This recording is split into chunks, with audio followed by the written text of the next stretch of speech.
በሁሉም አብያተ ክርስቲያናት ሴቶች የሰባኪነት እንዲሁም የፓስተርነት ወይም የሽማግሌነት ሚና መያዝ የለባቸውም። ይህን የምታደርግ ቤተክርስቲያን በጋራ ተስማምታ እያንዳንዱ አባል ቀኝ እጁን ሰጥቶ የሚደረግ የአደባባይ ላይ አመጽ፣ ሴቷ ቆማ ስትሰብክ ተቀምጦ መካፈል የአመጹ ተካፋይ ነው። ማናቸውም የክርስትናን ትምህርት የሚያበላሽ ዘመን ያመጣውን ትምህርት ወይም የስተትን ትምህርት ለሚያስተምሩ ሰዎች አትጸልዩ። እኛ ስንጸልይ መጸለይ ያለብን ለአማኞች ነው እንጂ አማኝ ላልሆኑ ሰዎች መጸለይ መጽሐፍ ቅዱስ አይፈቅድም። በመዳናችሁ ጉዳይ ላይ እግዚአብሔር ሉዓላዊ ነው። በክርስቶስ ኢየሱስ የሚያምን ብቻ የዘላለም ሕይወት ተስፋ ስለተሰጠ ሕፃናት የሆኑ በዚህ ምክንያት ገሃነም ሊገቡ ይችላሉ ብዬ አስባለሁ።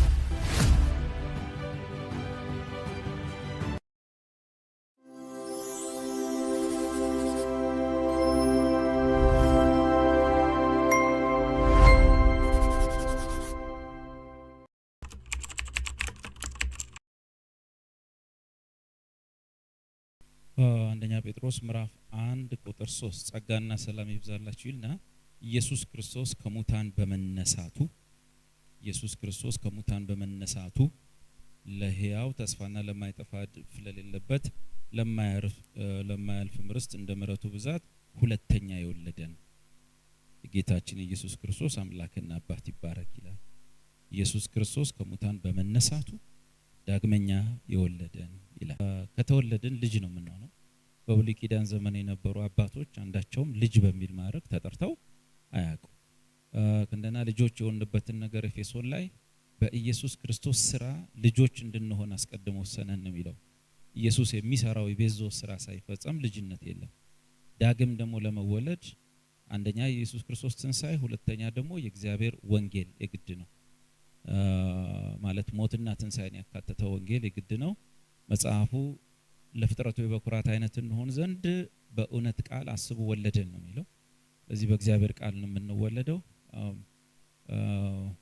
ያዕቆብ ጴጥሮስም ላይ እንደዛ ዳግመኛ የተወለዳችሁት ከሚጠፋ ዘር አይደለም በሕያውና ለዘላለም በሚኖር በእግዚአብሔር ቃል ይላል። በሕዝቅኤልም ላይ ያለው ውሃው ጥምቀትም አይደለም የእግዚአብሔር ቃል ነው እና ሞትና ትንሣኤው በኋላ ዳግመኛ የተወለደን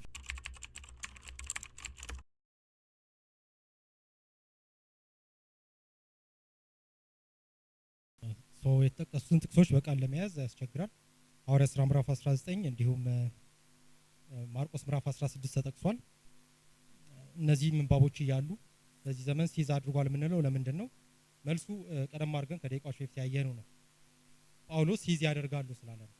ሲዝ የሚያደርጉበትንም ጊዜ ነግሮናል። ምናልባት የሐዋርያት ሥራ ምዕራፍ 19 እንዴት ከመቀጠል ጋር ተያይዞ እንደተነሳ አላውቅም። የሚያገናኘው ነገር ያለ አይመስለኝም። ጳውሎስ በኤፌሶን የነበረው ኤክስፒሪየንስን የሚነግር ነው።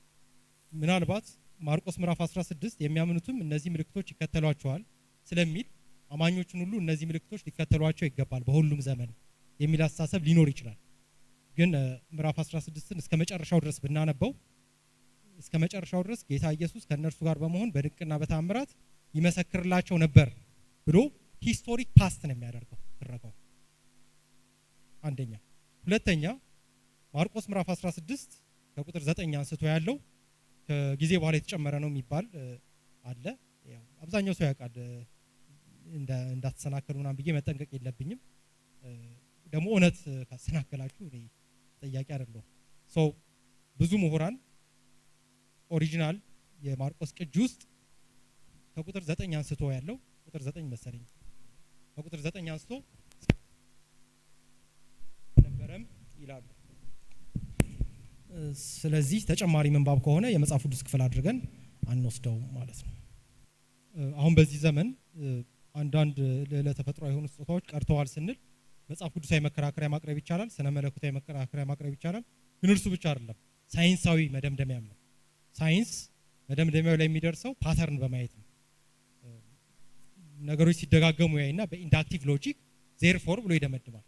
ያለፉት 1900 ዓመታት ወይም ደግሞ ፕሪሳይስ ለመሆን የመጀመሪያውን 100 ዓመትና 1901 ፔንቴኮስታል ከመጡ ወዲህ ያለውን ብናወጣው ላለፉት 1800 ዓመታት ታይቶ የማያውቅ ነገር ድግግሞሹን መሰረት በማድረግ እግዚአብሔር ባይሰጥ ነው ብለን እንደመድማለን።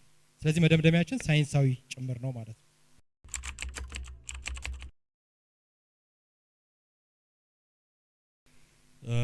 ሁለተኛ ጴጥሮስ ምዕራፍ 2 ላይ በእስራኤል ማህበረሰብ መካከል ሐሰተኛ ነቢያት እንደነበሩ እንዲሁ ደግሞ ሐሰተኛ መምህራን በመካከላችሁ ሾልከው ገብተዋል ይላል።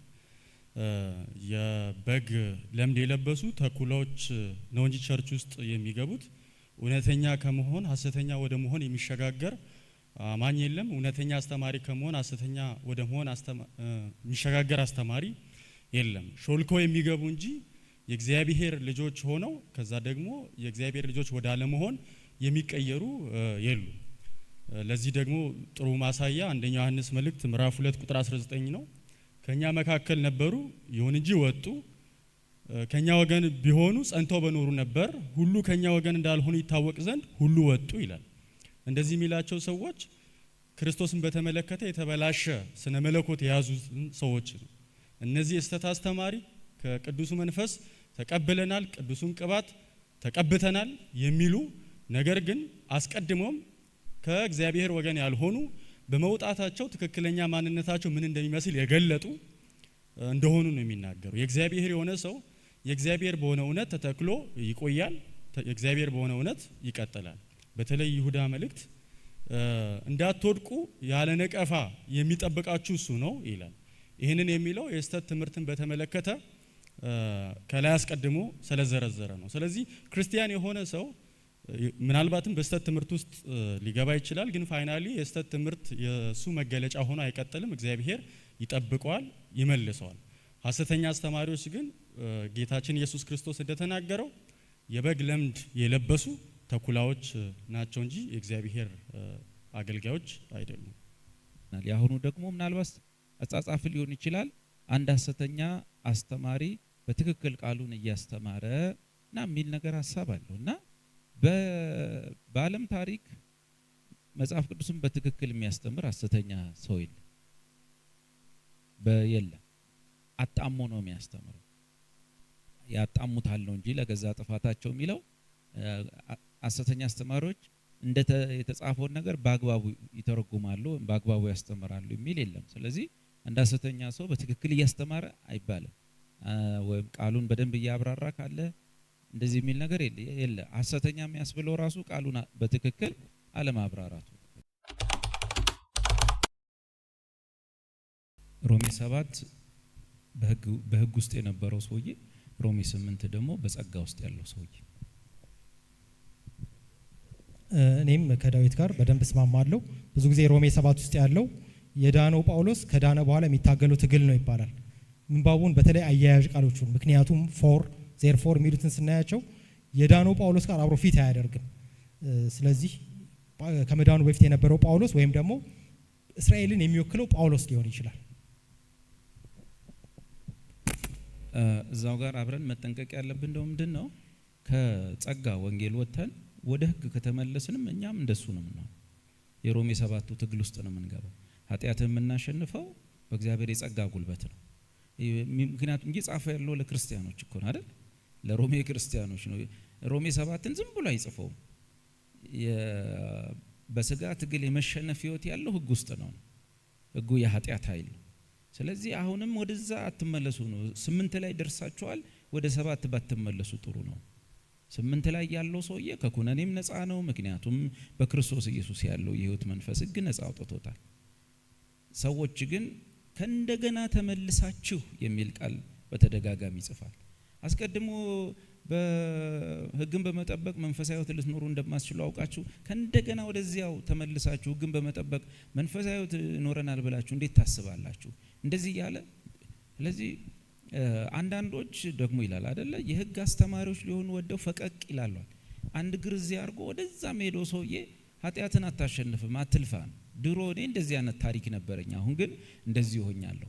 ስለዚህ ማስጠንቀቂያው ክርስቲያን ተመልሶ በሕግ ቀንበር ውስጥ እንዳይገባ ይጠቅማል። ሮሜ 7ም ይጠቅመናል፣ ባይዘው በጣም ይጠቅመናል። በሕግ ባርነት ውስጥ ተመልሶ ለሚገባ ሰው ማስጠንቀቂያ ነው። አሁን ያለህ የህይወት ስርዓት ግን ሮሜ 8 ነው፣ የጳውሎስ ህይወት ማለት ነው። ምክንያቱም ከሳውል ያንን ካየን ሕግን ጠበቅኩ በሰው ፊት ነቀፌታ የለኝም ያለው ሰውዬ የግል ህይወቱን ሚስጥር ከነገረን 7 ላይ ለእኛም አያዋጣንም ነው።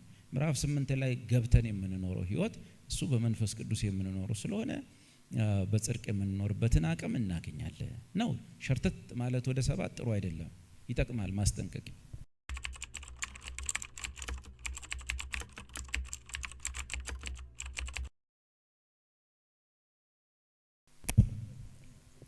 ይህም በሌላ ስጦታ ለመርዳት ብንሞክር ያግዘናል። ለምሳሌ የእምነት ስጦታ የሚባል አለ። ለአንድ የወንጌል እንቅስቃሴ ማህበረ ምእመኑ ሊያምንበት ይገባል። ግን ይህንን እምነት በበላይነት ደግሞ ዲሞንስትሬት የሚያደርጉ የሚመሩ ሰዎች ይኖራሉ። ስለዚህ የስህተት ትምህርትን ሁሉም ክርስቲያን መለየት ይጠበቅበታል። በመለየት ደግሞ የሚመሩ ሰዎች ይኖራሉ፣ የሚያብራሩ ማለት ነው። ለምሳሌ አንደኛ ቆሮንቶስ ምዕራፍ 13 ከላይ ሲነበብ ሎጂኩ ላይ ይታይ ይችላል። ሰው ምንባቡን የሚያስረዳ ከምንባቡ ጋር ተያይዘው የሚነሱ ተቃዋሚ የሆኑ የስህተት ትምህርቶችን ሪፊዩት ማድረግ መቃወም የሚችል የሆነ ሰው ደግሞ ሊኖር ይችላል። ስለዚህ በሁለቱ መካከል ይህ ወያ አይዘር ኦር አይደለም፣ ሁለቱም ያስፈልጋሉ። ከፊት ተራማጅ ሆነው የሚቀድሙ ሰዎች መኖራቸው ችግር የለውም። ባይሆን መናፍስትን መለየት እንዴት ነው? ምናልባት ወንድማችን ትላንት ጥሩ አድርጎ ሲያስተምር ነበር፣ አስተውላችሁታል? መናፍስትን መለየት እንዴት ነው የምትረዱት? አሁን ቸርች ውስጥ ያለው ከካሪዝማቲክ ነገር ጋር ጉባኤ መካከል እርኩስ መንፈስ ያለባቸውን ሰዎች መለየት ነው። እንዴት ነው የምትረዱት? እንደተጻፈው ማለት ነው። እሱን የምንረዳው እዛ ዘመኑ ጋር ሄደን ቆሮንቶሶች ከየት እንደመጡ ከጣዖት ቤት ይሄ የብዙ አማልክት ትምህርት ባዕድ አማልክት ትምህርቶች ምናምን አሉ። በኋላ አንደኛ ዮሐንስ ላይ ደግሞ የተጻፈበት ኖስቲሲዝም አለ። ከግሪክ የአማልክት ተረት የተሞሉ የአማልክት ትምህርቶች መጥተው በቤተ ክርስቲያን ውስጥ ትምህርት ሲያሰራጩ ነው። የአማልክቱን የባዕድ አማልክት ትምህርት የዛ ምንድነው ስጋ ርኩስ ነው፣ እግዚአብሔር አልፈጠረውም፣ ርኩሳን ምንድነው ትንንሽ አማልክት መጥፎ አማልክት ናቸው ስጋን የፈጠሩት ምናምን የሚል ትምህርት ቸርች ውስጥ ገባ። ትንሳኤ ሙታንም የለም እንብላ እንጠጣም ቸርች ውስጥ ገባ። ያን ጊዜ ነው ይሄ ጸጋም ያገለገለው፣ ያን ጊዜ ነው።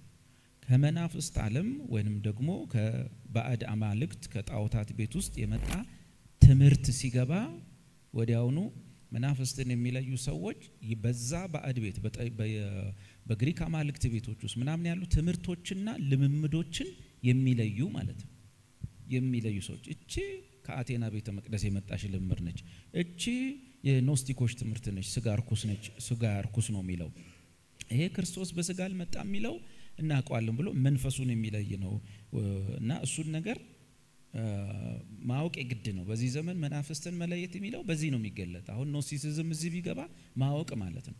ከሌላ ባዕድ እምነት እዚህ መጥቶ ክርስትና ተቀብቶ በጥቅስ ታጅቦ ሲገባ መለየት የሚለው ነው። ወዳጆቹ መንፈስን ሁሉ አትመኑ ይላል አይደል? ስለዚህ ልክ ነህ። ሁሉም ሰው መንፈስን መጠራጠር ይችላል። ግን እንዴት ነው የምንለየው? በሰው ውስጥ የገባን እርኩስ መንፈስ መለየት ነው። ነገር ግን መናፍስት የሚል መናፍስትን መለየት፣ መናፍስት ከእግዚአብሔር ሆኖ እንደሆነ መርምሩ። አንተ እንትን የሚል ነው እንደዚህ አይተ እዛ ውስጥ ምናምን የሚለው አይደለም፣ እሱ አይደለም በምትመረምረው ነው። መናፍስት ከእግዚአብሔር ሆኖ እንደሆነ መርምሩ። ቸርች ውስጥ እንዴት ነው ምን መረምረው? እንዴት ሆኖ ነው ያ የሚገለጠው? የሚገለጥበትን መንገድ ካወቅን መርምረን እንደርስበታለን። ምንን? መናፍስትን። ከዛ ምንድን ነው ብዙዎች ሐሰተኞች ነቢያት ወደ ዓለም ወጥተዋልና እና እዩ መናፍስትን ከእግዚአብሔር መንፈስ የምንለይበት ማለት ነው። የእግዚአብሔር መንፈስ በዚህ ታውቃላችሁ፣ ኢየሱስ ክርስቶስ በስጋ እንደመጣ የሚታመን መንፈስ ሁሉ ከእግዚአብሔር። አያችሁ መናፍስት እንዴት እንደሚለይ ምን ማለት ነው ታውቃላችሁ? መናፍስትን መለየት በዛ ሰዓት ላይ በግሪክ ምንድነው ይሄ አማልክት ትምህርት ውስጥ የአማልክት ትምህርት ውስጥ ብዙ የአማልክት ትምህርት አለ። ትልቁ አምላክ፣ ትንሹ አምላክ፣ ቅዱሱ አምላክ፣ እርኩሶቹ አማልክቶች፣ ቅዱሱ አምላክ መንፈሳችንን ፈጠረ፣ ስለዚህ ሰው መንፈስ ነው የሚል ትምህርት መጣ። ይሄ ስጋችንን ግን እርኩሳና እንትኖች ናቸው የፈጠሩት፣ እርኩስ አማልክቶች ናቸው፣ ስለዚህ ስጋ እርኩስ ነው። ስለዚህ ኢየሱስ ክርስቶስ ስጋ አልሆነም፣ ቃል ስጋ አልሆነም። ክብር ለሱ ይግባውና ቃል ስጋ አልሆነም፣ ስጋ የሚፈጥረው እርኩስ አምላክ ነው ምናምን። አሁን ይሄን መንፈስ መለየት ምን ሆኖ ነው የሚመጣው? መንፈሱ አቤት ትምህርት ሆኖ ነው የሚመጣው። መናፍስትን በዚህ ነው የምትለዩት አለ። መናፍስ ከእግዚአብሔር ሆኖ እንደሆነ መርምሩ። እንዴት ነው እንመረምረው ሲባል ትምህርት ሆኖ ይመጣል፣ ልምምድ ሆኖ ይመጣል ማለት ነው። ያን መነጠር ማጽራት ማለት ነው ቤተክርስቲያን።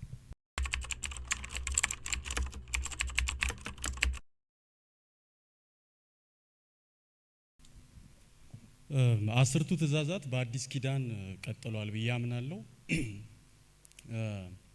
ብሉይ ኪዳን ላይ ለማጽደቅ እንደማይሆን ከተረጋገጠ ከታወቀ በኋላ የትኛውም ሞኝ የሆነ ሰው ካልሆነ በስተቀር ሕግን በአዲሱ ኪዳን ስርዓት ለመጽደቅ ያስፈልገኛል የሚል ሰው ካለ ጤናው ነው መመርመር ያለበት። ምክንያቱም ሕጉን የተቀበሉት እስራኤላውያን እንኳን በዚህ ሊጸድቁ አልቻሉም። ስለዚህ ሕግ ለመጽደቅ አያስፈልግም። አዲስ ኪዳን ላይም ሕግ ቀጥሏል ስንል ለመጽደቅ አያስፈልግም ብለን እንላለን። ግን ደግሞ ቀጥሏል የምንልበት ሴንስ ብሉይ ኪዳን ላይ ሕጉ የተጻፈው በድንጋይ በጽላቶች ላይ ነበር። አዲስ ኪዳን ላይ ግን በኤርሚያስ በተነገረው መሰረት ሕግህን በልቦናቸው አኖራለሁ ነው ያለው። ስለዚህ ድንጋይ ላይ ከመሆን ልብ ላይ ወደ መሆን ነው እንጂ የተሸጋገረው አስርቱ ትእዛዛት ከመኖር ወደ አለመኖር ለአዲሱ ኪዳን አማኞች አልተሸጋገረም ማለት አንችልም፣ ወይም ደግሞ ተሸጋግሯል ብለን እናምናለን። ለዚህ አሪፉ ማሳያ ኤፌሶን መጽሐፍ ምዕራፍ 6 ነው።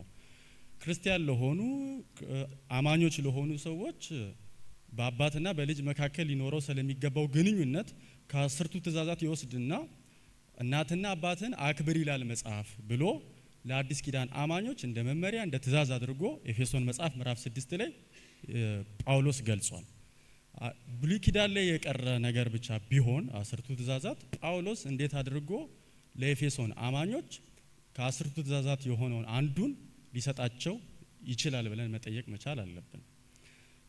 ስለዚህ ሕጉ በአዲስ ኪዳን አስርቱ ትእዛዛት ቀጥሏል ብዬ አምናለሁ። እንደ ሪፎርምድ ባፕቲስትም እንደዛ ነው የምናምነው። ግን ልዩነቱ ዕብራውያን መጽሐፍ ምዕራፍ 8 ላይ ባለው መሰረት ነው ብዬ አስባለሁ። ብሉይ ኪዳን ላይ ሕጉን ካልጠበቁ የሚወርድባቸው እርግማን አለ፣ የሚወርድባቸው ቁጣ አለ። ነገር ግን አዲስ ኪዳን ላይ ሲመጣ ቅደም ተከተሉን ባላዛነፈ መልኩ ዕብራውያን 8 ላይ አስቀድሞ እግዚአብሔር እንዲህ ይላል፣ ሕጌን በልቦናቸው አኖራለሁ እጽፋለሁ ይልና ቀጥሎም ኃጢአታቸውን መልሼ አላስብም ይላልና ይላል። ይሄ ቅደም ተከተል ጳውሎስ ዝም ብሎ ያስቀመጠው አይመስልኝም። ሕጉ ለአዲስ ኪዳን አማኞች በልባቸው ተጽፏል። ግን ደግሞ ሕጉን ቢተላለፉስ ምንድነው መፍትሄው ለሚለው ኃጢአታቸውን መልሼ አላስብም ይላል ጌታ ይላል። ሕጉን ተከትሎ የመጣው እንደ ብሉይ ኪዳን ጥፋትና እርግማን ሳይሆን ሕግ ብንተላለፍ እንኳን እኛን ተክቶ ስራችንን የሰራልን ክርስቶስ ስላለና የእሱ ጽድቅ ለኛ ስለተቆጠረ እግዚአብሔር ደግሞ በክርስቶስ በኩል እኛን ስለሚያየን የምንሰራቸው ጥፋቶች እኛ ላይ ዘላለማዊ የሆነ ዲስትራክሽን ለገሃነም እሳት የሚያበቁ አይደሉም። ለምን? ኃጢአታቸው መልሼ አላስብም ብሎ ቅደም ተከተሉን በዛ መሰረት ያስቀምጣል። ስለዚህ አዲስ ኪዳን አማኝ ሕጉ በልቡ ተጽፏል። ሕጉን መጠበቅ የሚችልበት ደግሞ መንፈስ ቅዱስ ተሰጥቶታል። ሕጉን መጠበቅ የሚችል በራሱ ተፈጥሯዊ ዝንባሌ የለውም። በእግዚአብሔር ጸጋ አማካኝነት ሕጉን ይጠብቃል። ስጠቀልለው ሕጉን በተመለከተ ሊኖረን የሚገባው መረዳት አንደኛ ሕጉ የእግዚአብሔርን ባህሪ እንደ መስታወት ሆኖ ያንጸባርቃል። እግዚአብሔር ማን እንደሆነ ይገልጥልናል፣ ሞራል ምን ለሆን ማለት ነው። ሁለተኛ ደግሞ እኛ ማን እንደሆነን ያሳየናል፣ ኃጢአተኞች ያለ እግዚአብሔር ጸጋ ምንም ልናደርግ እንደማንችል። ሶስተኛ ደግሞ ክርስቲያኖች ለእግዚአብሔር ያላቸውን ፍቅር የሚገልጡበት መንገድ ነው። አንድ ክርስቲያን እንዴት ይቀደሳል? ትእዛዙን በመጠበቅ። ትእዛዙን በራሱ ይጠብቃል አይጠብቅም? በእግዚአብሔር ጸጋ በእግዚአብሔር መንፈስ አማካኝነት ይጠብቃል።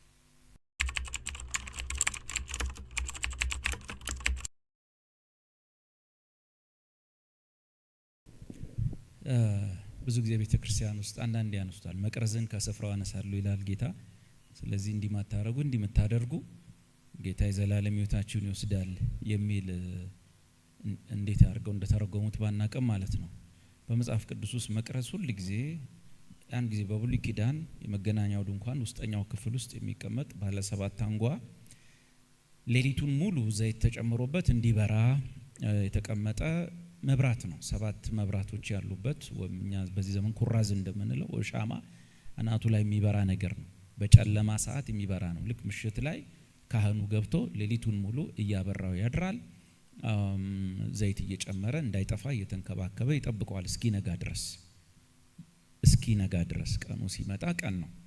ስለዚህ መቅረዝ ምስክርነት ነው። ሁልጊዜ መጽሐፍ ቅዱስ ውስጥ መቅረዝ ምስክርነት ህይወት ነው። የምስክርነት አቅም ነው።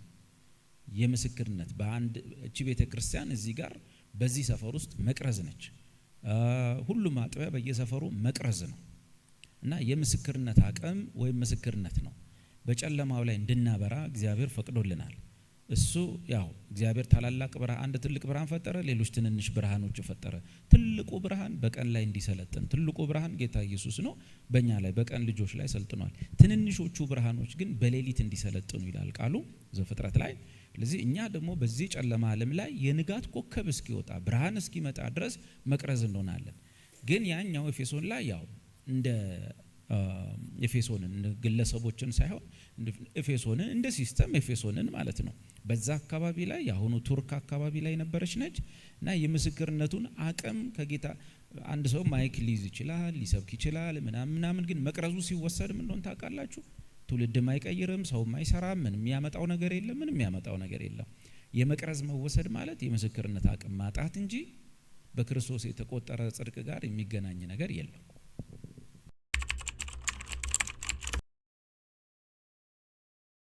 ሰው ያልተመረጠ ሰው በሙሉ ፍጻሜው ጥፋት ነው። የተመረጡ ብቻ ይድናሉ።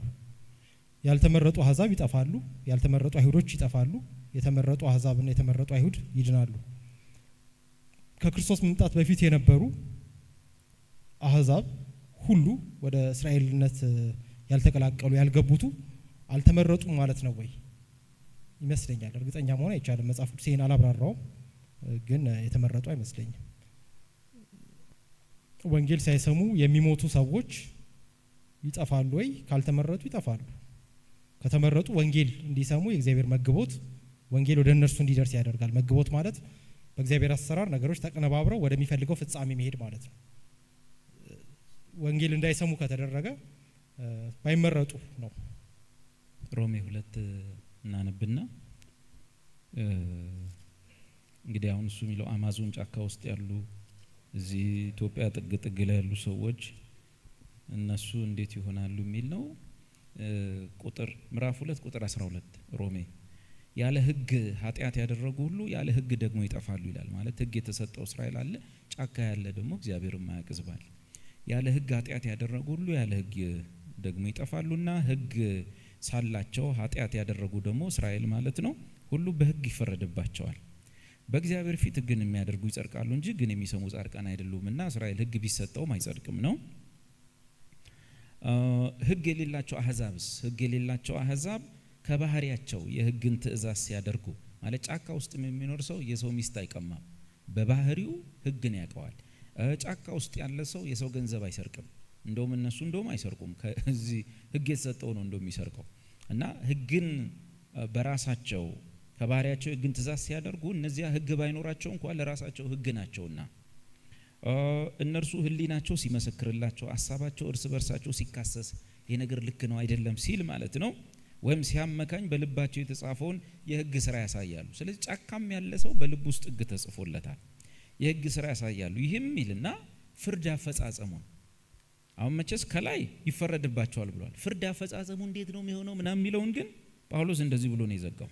እግዚአብሔር በኢየሱስ ክርስቶስ እኔ በወንጌል እንዳስተማርኩ በሰው ዘንድ የተሰወረውን በሚፈርድበት ቀን ይሆናል። እንዲህ አይነቱን ለማን እንተው? አቤት ያን ቀን እሱ በእነሱ ላይ በሚፈርድበት ቀን ላይ ይፈጸማል።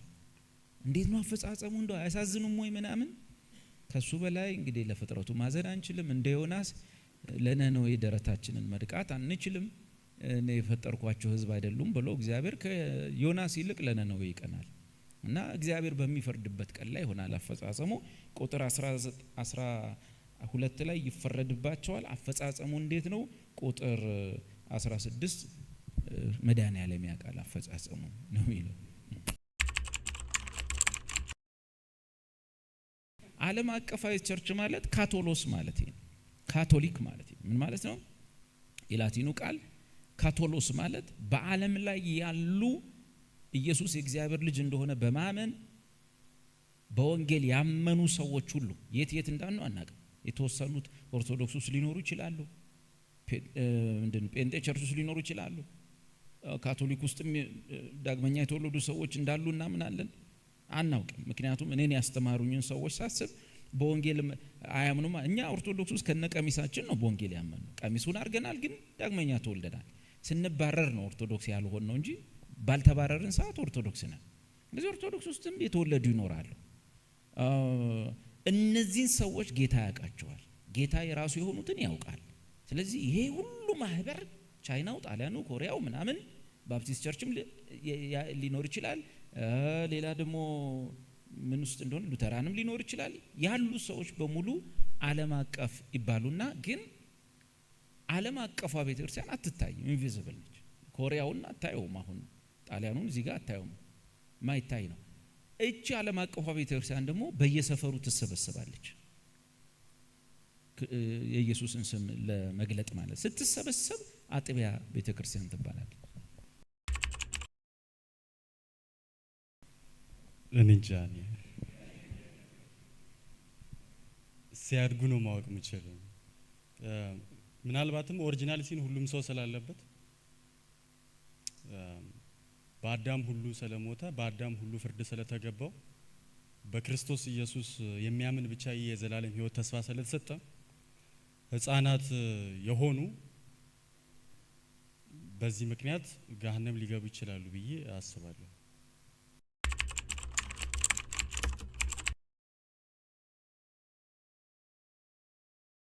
አንደኛ ቆሮንቶስ ምዕራፍ 14 ከቁጥር 20 አንስቶ በዛው በቆሮንቶስ ቤተክርስቲያን ውስጥ ከአህዛብ የተቀዳ በእንግሊዝኛ ጂብሪሽ የሚባል እና ኤክስቴቲክ ኤክስፒሪየንስ ጋር የተያያዘ የልሳን አይነት ነበረ።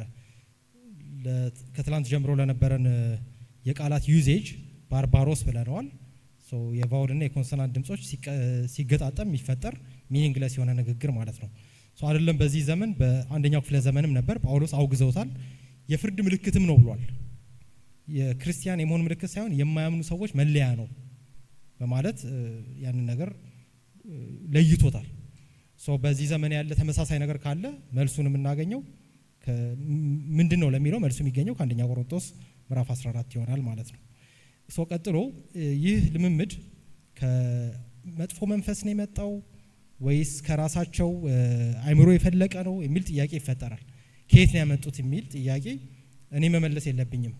እነሱ ናቸው የሚያውቁት። የሆነ ሰው ያለውን ልምምድ ከየት አመጣው የሚለውን ማወቅ አልችልም።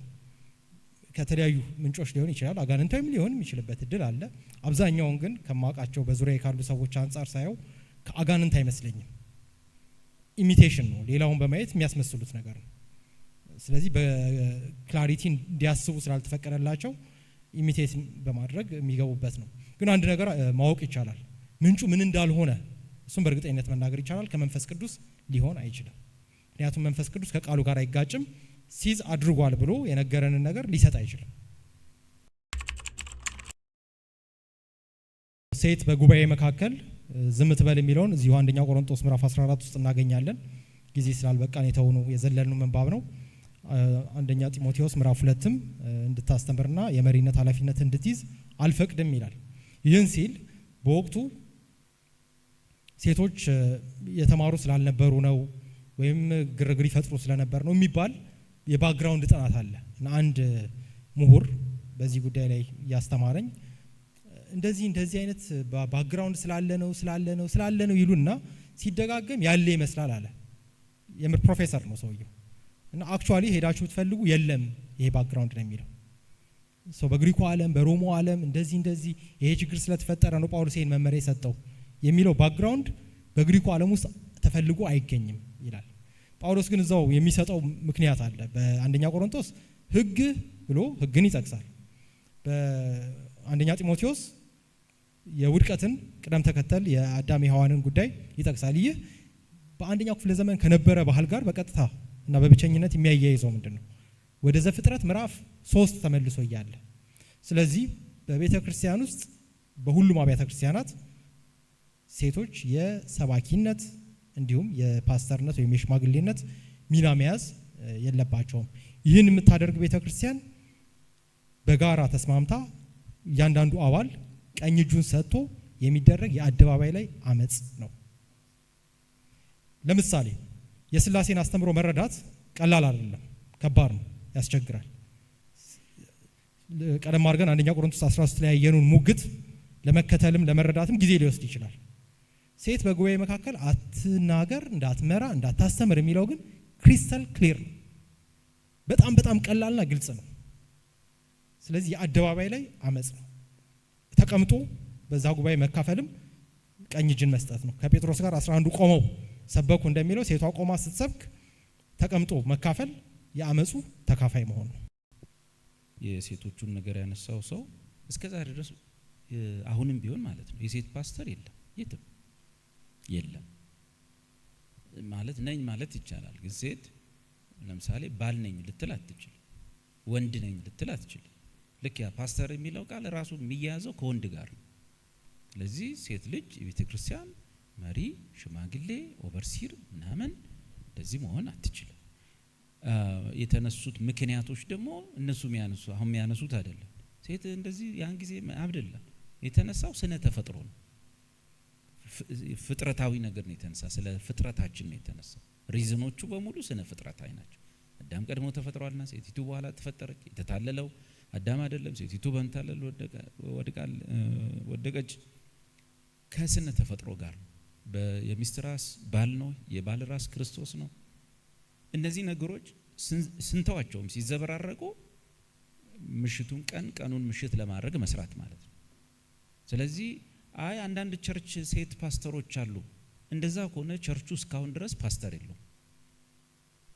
የሆነ ቸርች የሆነች ፓስተር አለች፣ ኖ አይደለችምም። ቸርቹ ምስኪን ቸርች ነው፣ ፓስተር እስካሁን የለውም። መጸለይ ያለባቸው እግዚአብሔር ፓስተር እንዲሰጣቸው እንጂ ሴት ልጅ ስነ ተፈጥሮን መጣስ አይቻልም። ሴቶቹም ወንዶች መውለድ አንችልም፣ ማርገዝ አንችልም። ያ ማለት ነው ሙሉ የተሰጠው ሐሳብ።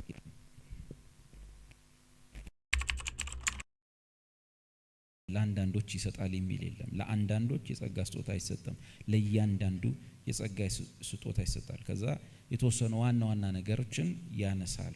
ምዕራፍ 14 ስለ ልሳን አመጣ፣ ስለ ትንቢት ገለጠና ቁጥር 26 እንግዲህ ወንድሞቼ ምንድን ነው በምትሰበሰቡበት ጊዜ ለእያንዳንዱ መዝሙር ለእያንዳንዱ ሁሉም ሰው መዝሙር አለው አይደለም። ለእያንዳንዱ ሁላችን ያካትታል፣ ግን ያከፋፍላል። መዝሙር አለው፣ ትምህርት አለው፣ መግለጥ አለው፣ በልሳን መናገር አለው። ጸጋ ስጦታዎች ውስጥ ገብቷል። መተርጎም አለው። ሁሉ ለማነጽ ይሁን ይላል። ስለዚህ እኔ ለምሳሌ አሁን የመዝሙር ግጥም ምናምን መስራት አልችልም፣ በጣም አልችልም። መዘመር ግን ወዳለሁ አይነት ነገር ግን እንደዚህ መጽሐፍ መድረሱን አልችልም።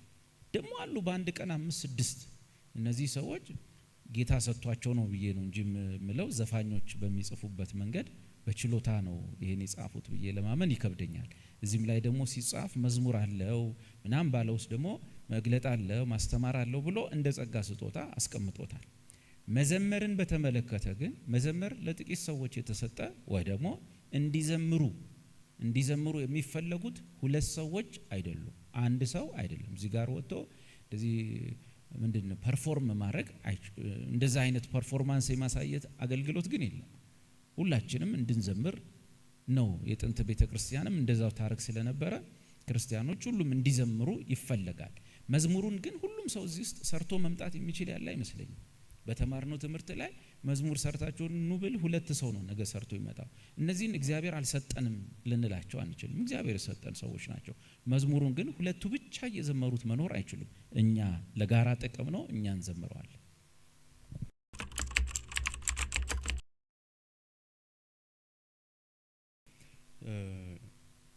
ግን እግዚአብሔር የመረጣቸው ሰዎች ነው የሚያምኑት።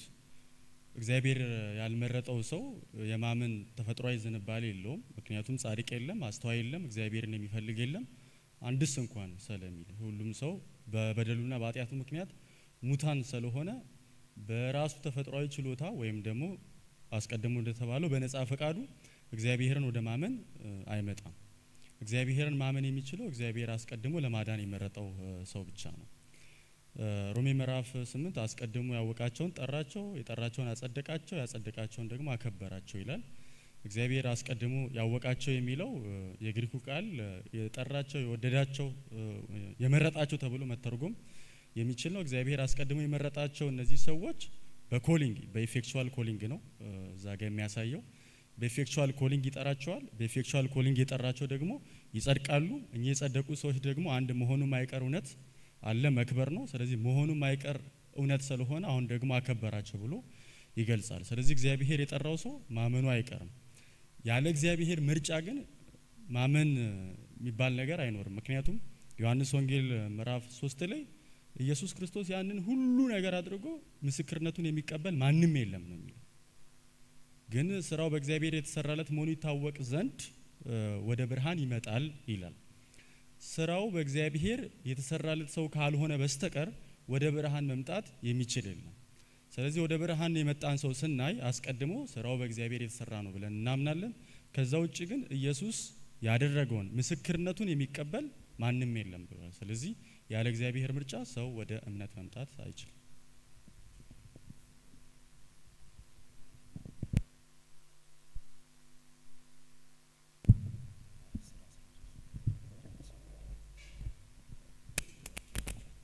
ጥቅስ ለማንበብ ብቻ ነው።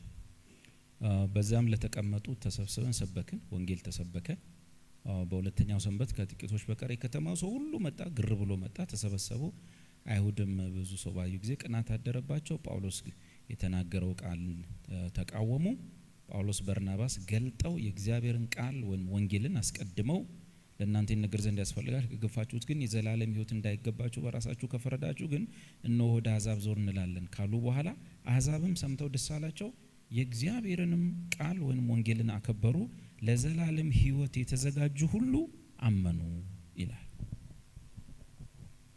ባጭሩ በመዳናችን ጉዳይ እችን መታከል እኔ ያለሁበት እኔ እኮ እንዲያርጌ ነው ምናምን እንዳንል የተጻፉ ንባቦች ናቸውና ሰዎች ሁሉ ጊዜ መዳኔ ሙሉ በሙሉ በእግዚአብሔር ሉዓላዊ ስልጣን የተፈጸመ ነው።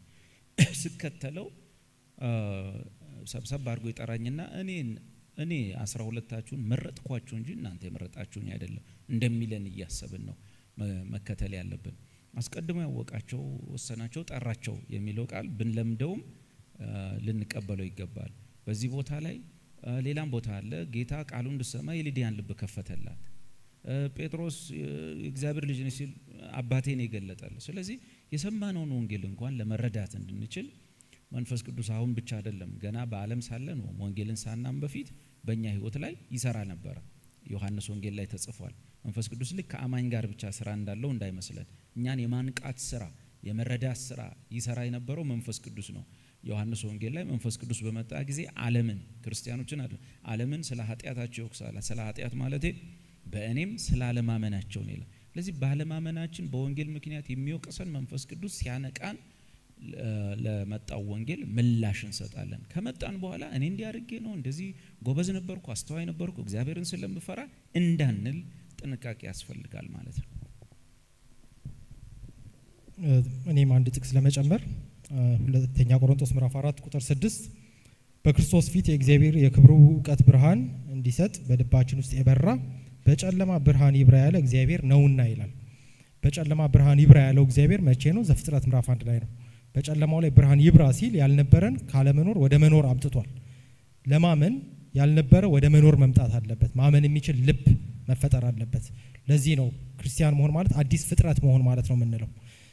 ይህንን ካልን አማኝ መሆን ይቀድማል ወይስ ዳግም ልደት ይቀድማል ወደሚለው ጥያቄ ይወስደናል። ዳግም ልደት በሌለበት አማኝ መሆን አይቻልም። ኤፌሶን ምዕራፍ 2 ከቁጥር 1 እስከ 3 በኃጢአታችን ውስጥ ሙታን ነበርን ይላል። በኃጢአት ውስጥ እንዋኝ ነበር እንደማለት ነው። በዚህ ምክንያት ደግሞ ቁጣ ይጠብቀን ነበር የሚለውን ተናግሮ የዚህ መቀልበስ ሪቨርሳል የሚመጣው እኛ ስናምን ነው አይደል? በዚህ ባለንበት ሁኔታ ከክርስቶስ ጋር አስነሳን ይላል። በሌላ አገላለጽ ዳግም ልደት ሆነ ወይም ሪጀነሬትድ ሆነን ማለት ነው። ይህን ተከትሎ አማኝ እንሆናለን። ከዚህ ጋር አንደኛ ዮሐንስ ምዕራፍ 5 ቁጥር 1 ይስማማል። ክርስቶስ ነው ብሎ በኢየሱስ የሚያምን ከእግዚአብሔር ተወልዷል ይላል። ተወልዷል የሚለው ተወልዶ ነበር እንደማለት ነው። ስለዚህ በኢየሱስን ክርስቶስ ነው ብሎ መቀበሉ ቀድሞ ተወልዶ እንደነበር ያረጋግጥለታል ማለት ነው። ግራመሩ ፐርፌክት ቴንስ ነው ግሪኩ። ሰው ቀድሞ ያለቀ በማመኑ የተረጋገጠ ማለት ነው። ሰው ዳግም ልደት ከእምነት ሁል ጊዜ ይቀድማል። አምነን ዳግም አንወለድም። ዳግም ተወልደን ነው ማመን የምንችለው። ዳግም ለመወለድ ምን ማድረግ እንችላለን? መልሱ ምንም። ዳግም ለመወለድ ልናደርግ የምንችለው ኃጢአተኛ መሆን ብቻ ነው።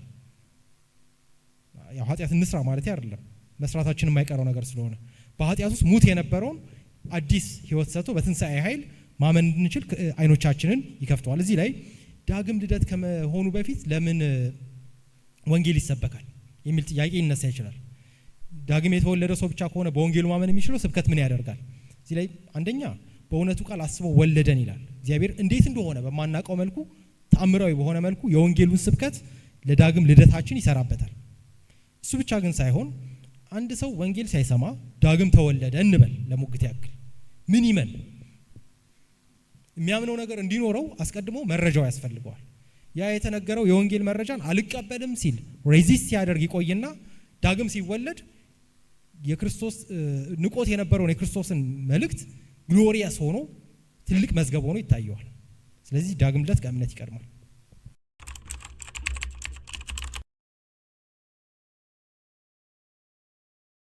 ሰው ይሄ የታይም ላይኑን መድገም ነው የሚሆንብኝ። ጳውሎስ ባለበት ዘመን አንድ ዙር ልድገመው። ጳውሎስ ባለበት ዘመን ስጦታዎቹ ነበሩ።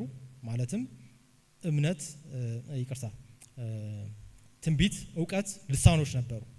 እምነትም ተስፋም ፍቅርም ነበሩ። ፍጹም የሆነው ሲመጣ የሚሻር አለ፣ እውቀት፣ ትንቢትና ልሳኖች። ፍጹም የሆነው ከመጣ በኋላ ደግሞ የሚቀጥሉ አሉ። እምነት፣ ተስፋና ፍቅር ይቀጥላሉ። ከሶስቱ ደግሞ ፍቅር ይበልጣል። ምክንያቱም ጌታም ከመጣ በኋላ ፍቅር ይቀጥላል። ጌታ ሲመጣ እምነትና ተስፋ ይቀጥሉ። ስለዚህ እምነት፣ ተስፋ፣ ፍቅር የሚቀጥሉት ፍጹም የሆነው ከመጣ በኋላ እስከ ጌታ ዳግም ምጽአት ድረስ እምነትና ተስፋ ይቀጥላሉ። ፍቅር ግን ለዘላለም ይቀጥላል። ስለዚህ ፍጹም የሆነው የጌታ ዳግም ምጽአት ሊሆን አይችልም። ሎጂኩን ያፈርሰዋል። ሊትራሊ ኢምፖሲብል ነው እንደሱ ብሎ ማንበብ። እንደሱ ብሎ የሚተረጉሙ ምሁራን ለምን እንደሚሉ ለኔ ግራ ነው የሚያጋባኝ።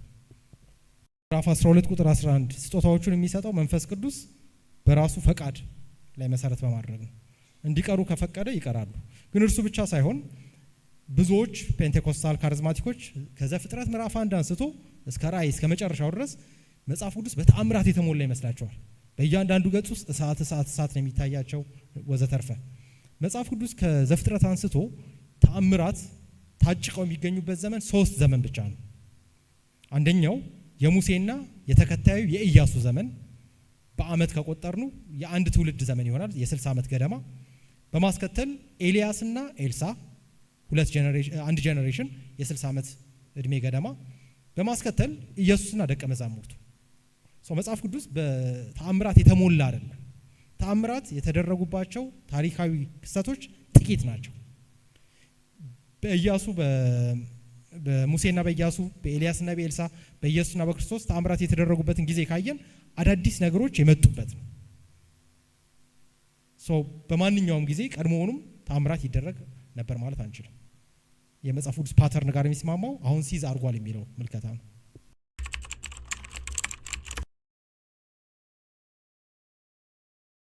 አባትነት ድርሻ አለው የአብነት ድርሻ አለው ከሚል ፈጽሞ አይደለም። በስላሴ አካል ውስጥ አባት ልጅና ቅዱስ መንፈሱ የሚለው ወይም አብ ወልድ መንፈስ ቅዱስ የሚለው በዋነኛነት በስራ ድርሻ ነው። 3 አካላት ናቸው፣ አንድ አምላክ ነው። ውጤቱ አንድ ነው። የሚሰሩት ነገር መፍጠርም ቢሆን ማዳንም ቢሆን መፍረድም ቢሆን ግን የስራ ድርሻቸው የተለያየ ነው።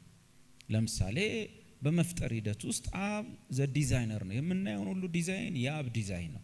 ያ የአብ ዲዛይን እውቀት ግን የአብ የሆነ ሁሉ የወልድ ነው እና ወልድ ወይም ቃል ይናገረው ነበር። ይሁን ምድር ታብቅል ውሃው ይሰብሰብ ብሎ ቃል ያወራል። መጽሐፉ ምን ይላል? እግዚአብሔር አብ ዓለማትን በፈጠረበት በልጁ ተናገረን ይላል። ያንን ሲናገር ግን መሬት ላይ ሆኖ ቅርጽ ያስይዝ የነበረው ዘ ሪቪለር ማለት ነው ማን ነው? መንፈስ ቅዱስ ነው። የእግዚአብሔር መንፈስ ውሆች ላይ ሰፎ ነበር ይላል። ይሰበስባል፣ ያበቅላል፣ ወዘተ መንፈስን ትልካለ ይፈጠሩማል ነው። ስለዚህ የአብን ዲዛይን የወልድና የመንፈስ ቅዱስ እውቀት ስለሆነ ቃል ይናገረዋል። ቃል ሲናገረው ደግሞ መንፈስ ቅዱስ ይገልጠዋል። በዛ ድርሻ ውስጥ ነው አባትነት፣ ልጅነት እና መንፈስ ቅዱስ የሚለው። ይሄኛው ግን የህፃኑን ልጅ ዘመን ለማወቅ ነው። ህፃኑ ተወልዷል፣ እናት ይዘዋለች። ግን እሱ እንደኛ ሰሞኑን የመጣ ያልነበረ የመጣ አይደለም። እሱ የዘላለም አባት ነው። እሱ አስቀድሞ በዘላለም ውስጥ የነበረ ነው የሚለውን ለመግለጥ ነው ለልጁ ማብራሪያ የተጻፈ።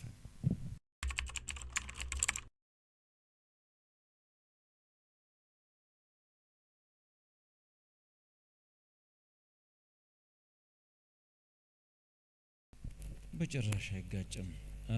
እዚህም ጋር ያለው ፍርድ የዘላለም ሞት ፍርድ አይደለም። በነገራችን ላይ ቆሮንቶስ ምዕራፍ 11 ላይ ጻፈው ፍርድ የዘላለም ሞት ፍርድ አይደለም። እንደውም በሌሎች ትርጉሞች ብታነቡት ወደፊት ከማያምነው ዓለም ጋር ስለማይፈረድብን አሁን በጌታ እንገሰጻለን ነው የሚሉት ንባቦቹ በሙሉ። ወደፊት ከማያምነው ዓለም ጋር ስለማይፈረድብን ምንድነው የሆነው? መጀመሪያ የጌታ እራት ራሱ ለዳኑ ሰዎች ለክርስቲያኖች ነው የጌታ እራት የተዘጋጀው። ግን ሰዎቹ የህይወት ስርዓታቸው ጥሩ አልነበረም። ባጭሩ ለጌታ እራት አክብሮት ሊሰጡ አልቻሉ። አክብሮት ሊሰጡ ስላልቻሉ ጳውሎስ ምን አለ? ስለዚህ በጌታ እንገሰጻለን። ያ አነባበቡ ላይ ሳይገባው ከምንልልቅ ከምናላላው ይልቅ ሳይገባው የሚል if someone is unworthy ማለት ሰውየው ለዛ ነገር ተገቢ አይደለም ሳይገባው ምን ሆነው ነው?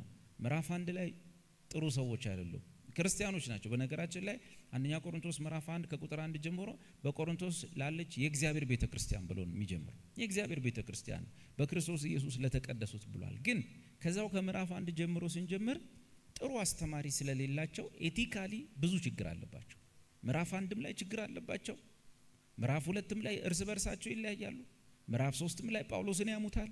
ምዕራፍ 4ም ችግር አለ። ምዕራፍ 5 ጭራሽ የአባቱን ሚስት ቀምቶ ቸርች አብረው ለወርሺፕ የሚመጡ አሉ። ምዕራፍ 6ም ላይ ችግር ነው። ምዕራፍ 7ም ያው ነው ጣዖት ቤት ነው። ምዕራፍ 8 ምንም የጋብቻ ችግር ነው ያለው። ምዕራፍ 8ም ጣዖት ቤት ነው። ምዕራፍ 9ም ላይ ችግር አለ። የተሻሉት ደና ተሻሉ የተባሉት ምን እንዳደረጉ ታውቃላችሁ? ቤተክርስቲያን ውስጥ መጥተው ሁሉም በልሳን ካልጮህም ብለው ያብዳሉ። ጳውሎስ እናንተም ብትሆኑ እብዶች ናቸው፣ ምንም እዚህ ግባ የሚባል ሰው ጠፋ። ሁሉም ግን ሲጻፍላቸው እንዲህ ተብሎ ነው በቆሮንቶስ ለምትኖር የእግዚአብሔር ቤተክርስቲያን። ችግሩ ምንድነው? ችግራቸው ታውቋል። አስተማሪዎች የሏችሁም። ለዚህ ነው እንደዚህ የምትሆኑት። በቃ አጵሎስ የሚባል በመንፈስ የሚቃጠል አገልጋይ በአንድ ወቅት ነበራቸው። በዚህ ይሮጣል፣ በዚህ ይገባል፣ ሃሌሉያን በጣም ምናምን። እንደ ጳውሎስ አይነት ተረጋግቶ የሚያስተምራቸው ሰው ግን አልነበራቸው። በዚህ ምክንያት በየዋሉበት ቦታ እየተዝረከረኩ እየመጡ የጌታን እራት ክብር የሚገባውን ክብር ሊሰጡት አልቻሉ። የሚገባውን ክብር አንዳንዶቹ ቀድሞ መጥተው ለጌታ እራት የተዘጋጀውን ወይን ጠጥተው ይሰክሩ ነበር። አንዳንዶቹ እዛ በዋሉበት ውሎ እንደመጡ እጃቸውን ይዘርጉ ነበር። ሌሎቹ ሌላ ክርስቲያን መጥቶ ሳይሰበሰብ እነሱ ጨርሰውታል፣ ቁጭ ብለዋል። እንዲህ ሲሆን ጌታ እርምጃ ጀመረ። እርምጃው 1-3 አይነት ነው። ስለዚህ በእናንተ ዘንድ አንዳንዶች ወይም አያሌዎች በድካም የተቀጡ አሉ፣ በህመም በበሽታ የተቀጡ አሉ፣ አያሌዎችም ደግሞ በእንቅልፍ አንቀላፍተዋል ነው የሚለው። በእንቅልፍ እንዲቀጡ አድርገዋል። አሁን አዳዲስ ትርጉሞች ላይ ሁሉ ሂዱ ወይም እንግሊዘኛ ቀላል ትርጉሞች ላይ ከዛ በኋላ የተናገረው ምንድነው? ከሚመጣው ከማያምነው ዓለም ጋር ወደፊት ስለማይፈረድብን አሁን በጌታ እንገሰጻለን። ይሄ ስራ የምንድን ነው? ቅዱሳኖች ነገር ሳይገባቸው ክርስትናው ሳይገባቸው የጌታ እራት ሚስጥሩ ክብሩ ሳይገባቸው ሳይገቡ ለዛ ተገቢ ሳይሆኑ ቀርተው ሲቆርሱ በጌታ የሚወሰድባቸው ተግሳጽና ቁጣ ይለያያሉ። ተግሳጽ ላማኝ ብቻ ነው። ቁጣ ግን የወደፊት ቀጠሮ። ተግሳጽ በክርስቲያን ኤቲካሊ እንደሚገባው አልሄድ ሲል በጌታ የሚሰጡ። በነገራችን ላይ አሁን ውጭ ያሉትን ሰዎች ጌታ አይገስጻቸው። እነዚህ የሚጨፍሩትን፣ የሚቀሙትን፣ የሚያጨሱትን ጌታ አይገስጽም። ተግሳጽ ለቤተሰብ ነው፣ ለልጅ ብቻ ነው፣ ለዳነ ብቻ ነው። እነዛስ ቁጣ ነው የሚጠብቃቸው። ቁጣ በራሳቸው ላይ ያከማቻሉ። ተግሳጽ ክርስቲያን ኤቲካሊ በደንብ አልሄድ ሲል እግዚአብሔር እሱን ለማስተካከል ጌታ ኢየሱስ የሚወስድበት አብዮታዊ እርምጃ ነው። ያኛው ግን ቁጣ የሚባለው ኢየሱስን ባለማመናቸው የሚመጣባቸው። ስለዚህ ይሄ እዚህ ጋር የተቀጡት ሰዎች እስከ እንቅልፍ ድረስ ተቀጥተዋል። በእንቅልፍ የተቀጡ ወንድሞች አሉ። እነዚህ ወንድሞች በእንቅልፍ ሲቀጡ እየዘመርን ነው የምንቀብራቸው። ሄደ ወደ አባቱ የሚለው። ይሄ የሚሆንበት ምክንያት ደግሞ መጨረሻ ላይ ስለማይፈልም አንደኛ ቆሮንቶስ 5 ላይ ታችኋል። የእንጀራ እናቱን አግብቶ ቸርች የመጣው ሰው ምንድነው የሚለው? በጌታ ቀን መንፈሱ ትድን ዘንድ አሁን ግን በስጋው መቀጣት አለበታል። ስለዚህ የስጋ ተግሳጽ በስጋ ላይ የሚወሰድ በድካም በህመም በእንቅልፍ ብዙ ክርስቲያኖች ተቀጥተዋልም አሁንም ይቀጣሉ። ኖርማል ያለን ተግሳጽ ነው የሚባለው እና ከዘላለም ህይወት ጋር አይገናኝም ልልን። ባጭሩ የዘላለም ህይወትን ወይም የክርስቶስን መስዋዕትነት ለዘላለም ህይወት ማለት የክርስቶስን መስዋዕትነት የሚተካ ጎርሎት ወይም አንሶት ወይም መለወጥ አስፈልጎት የሚተካ የጌታ እራትም የለም፣ ጥምቀትም የለም።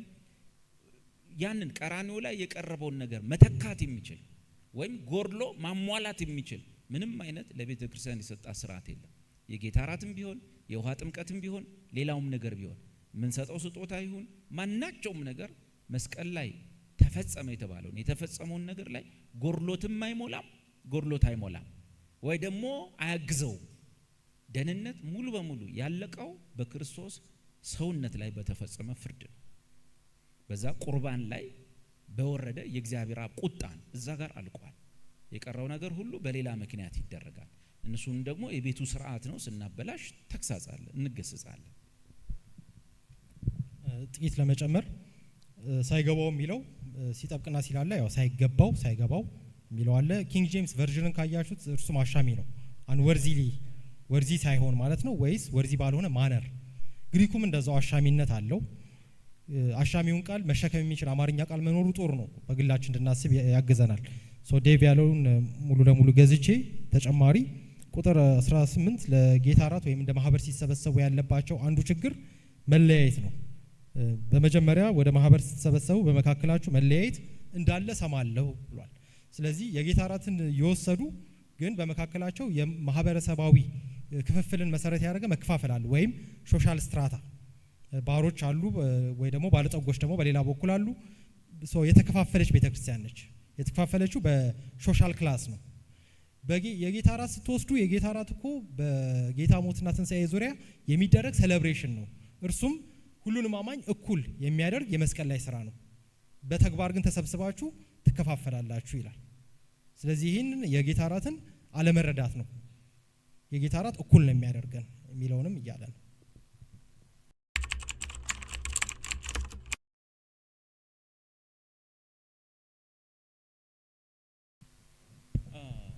ስጋው ለሰይጣን እንዲሰጥ ፍርዴ ነው። በነገራችን ላይ በዛ ሰው ላይ ቤተክርስቲያን ተሰብስባ የወሰደችበትም ብያኔ ነው። ክርስቶስ ያው አብሮን ስለሚገኝ ማለት ነው።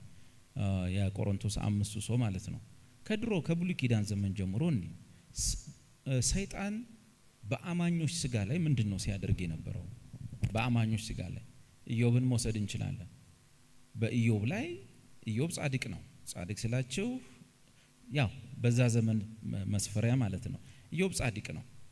ግን ሰይጣን በጌታ ፈቃድ ጌታ በፈቀደው መጠንና ልክ ኢዮብ ላይ ያደረገው ነገር በስጋው ላይ ያመጣውን ጥፋት ነው። በአዲስ ኪዳን እንደያተረጓጎሙ ሊለይ ይችላል። እኔ በማምነው ትርጉም ነው ጳውሎስ የስጋዬ መጎሰሚያ የሰይጣን መልእክተኛ የሆነ ስጋዬን የሚጎስመኝ፣ አንዳንድ ትርጉሞች ላይ በጣም ጠለቅ ያለ ፔን ወይም ደግሞ እዚህ ጋር ለመግለጥ የምንቸገረው አይነት ህመም እንደነበረበት የተጻፈበት ቦታ ላይ ሰይጣንን እንደ ምክንያት ጠቅሶታል። ስጋዬን የሚጎስመኝ የሰይጣን መልእክተኛ ሰጠኝ የሚለው እንግዲህ አንዳንዶች ሰው ነው ምናምን ሊሉ ይችላሉ። እንደው እንግዲህ ትርጉሙ በየሰፈሩ ነው። በዛ ቦታ ላይ ደግሞ የተጻፈው የግሪክ ቋንቋ አንዳንዶች እንደሚናገሩት እዚህ በጉባኤ መካከል እንኳን ጳውሎስን ሊያሳፍረው የሚችል ህመም ገጥሞት እንደነበርና ያ እንዲነሳለት ደጋግሞ እንደጸለየ ጌታ ግን በድካምህ ጸጋ ይገለጣል ብሎ እንዳለው አለ። ስለዚህ ይሄኛውም ወንድም ለስጋው ጥፋት ተብሎ ነው የተጻፈው። በስጋው ላይ የሚፈጸሙ እርምጃዎች ለምሳሌ እዛው ቆሮንቶስ 11 ላይ ተጽፈዋል። አንዳንዶች በህመም አንዳንዶች በድካም ተቀጥተዋል ይላል እና የሚገናኘው በአማኝ ስጋ ወይም ሰውነት ላይ የሚፈጸም ቅጣት ነው። እንደዚህ አይነት ነገሮች በብሉይም ጻድቃን ላይ ነበሩ። በአዲስ ኪዳን አማኞችም ላይ እንደዚህ አይነት ነገሮች በእግዚአብሔር ፈቃድ በጌታ ፈቃድ መሰረት እርምጃዎች ሲወሰዱ አይተናል። መቼስ ጌታ እንደው በሽታ ይለቀብናል የሚል ነገር ይዛችሁ ደግሞ እንዳትሄዱ እየተጠነቀቅኩ ማለት ነው።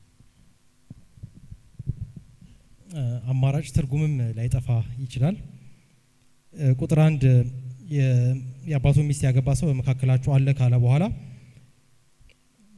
እናንተም ታቢያችኋል ይላል። በዚህ ጉዳይ ቦስት እያደረጋችሁ ነው። ድርጊቱ ኃጢአት አይደለም ወደ ማለት መጥተዋል ማለት ነው። እኔ አይመስለኝም። ምክንያቱም የብሉይ ኪዳን መጽሐፍት አሏቸው። ታቢያችኋል የሚለው በስጋው የሚደረግ ስለሆነ ችግር የለውም እያሉ ሊሆን ይችላል። ምዕራፍ 14 ላይ እንደምናየው ነፍስ መንፈስ ምናምን የመነጣጠል አባዜ ያለባቸው። ስለዚህ በእኔ እይታ ደግሞ ቁጥር 5 ትላንትም ለማጣቀስ ሞክሬያለሁ ምጸት ሊሆን ይችላል ባይ ነኝ። በስጋው የሚደረግ ነገር ችግር የለውም። እሺ በቃ ስጋው ለሰይጣን ይሰጥና እስቲ መንፈሱ ብቻ የሚድን ከሆነ ያለም ይመስለኛል። ያው ልዩነት በዘመናዊ ሰዎች መካከል ያው ተቃቅፈን የምንወጣው ህፃናቱን የጠየቀው እንደዚሁ እሱ በዛ መልሷል፣ እኔ ደግሞ ሌላ አለ። ለማንኛውም አትጨነቁ።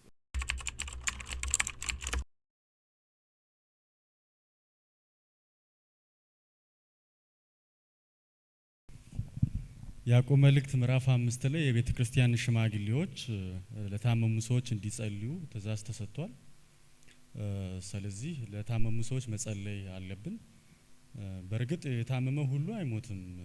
የታመመ ሁሉ እንደማይሞት አንዱ ማሳያ አብዛኞቻችን ታመናል ብዬ አስባለሁ። ስለዚህ እንፈወሳለን ማለት ነው። ፈውስ አለ፣ ቅድም በተባለው መንገድ ግን አይደለም። ስለዚህ እግዚአብሔር በሕክምና ወይም ደግሞ መድኃኒት ሲወስዱ ለፈውስ እንዲያደርግላቸው መጸለይ መቻል አለብን። ምክንያቱም መድኃኒት ስለሆነ ብቻ ሰዎችን አያድንም። መድኃኒት እየወሰዱ የሞቱ ሰዎች አሉ። ስለዚህ እግዚአብሔር ፈውስ እንዲያደርግለት መጸለይ መቻል አለብን። ምናልባትም የቤተ ክርስቲያን ሽማግሌዎች ዘይት ጭነው ይጸልዩ ለታመመውን ሰው እግዚአብሔር ይምረው ይሆናል የሚለው ዘይት ምንድነው የሚለው መረዳት አሪፍ ነው። ይህን ጥቅስ ጠቅሰው ግን ሐዋርያትና ነቢያትን ለመሾም ዘይት ይዘው ይዞራሉ። ግን ዘይት የተባለው ለበሽታ ወይ ለበሽተኞች ነው። ምናልባትም ሐዋርያትና ነቢያትን እንደ በሽተኞች እያዩ ስለሆነ ሊሆን ይችላል ዘይት ይዘው የሚቀቧቸው። ግን እዛ ጋር የተጠቀሰው ዘይት ሉቃስ ወንጌል ምዕራፍ 10 ጋር ካለው ጋር ምናልባት ሊመሳሰል ይችላል። ሳምራዊው ሰውዬ ቆስሎ የነበረውን ሰው ዘይት ቀብቶ እንዲደርቅ ቁስሉ እንዳደረገ እናውቃለን። ስለዚህ በዘመኑ የነበረው ዘይት ለመድኃኒትነት የሚያገለግል አይነት ዘይት ሊሆን ይችላል። ስለዚህ ሽማግሌዎች ዘይት ቀብተው ይጸልዩ ማለት በዚህ ዘመን ቋንቋ ምናልባትም መድኃኒቱን ይዘው ይጸልዩ፣ እግዚአብሔር ለፈውስ ሊያደርግለት ይችላል እያለ ሊሆን ይችላል ብዬ አስባለሁ።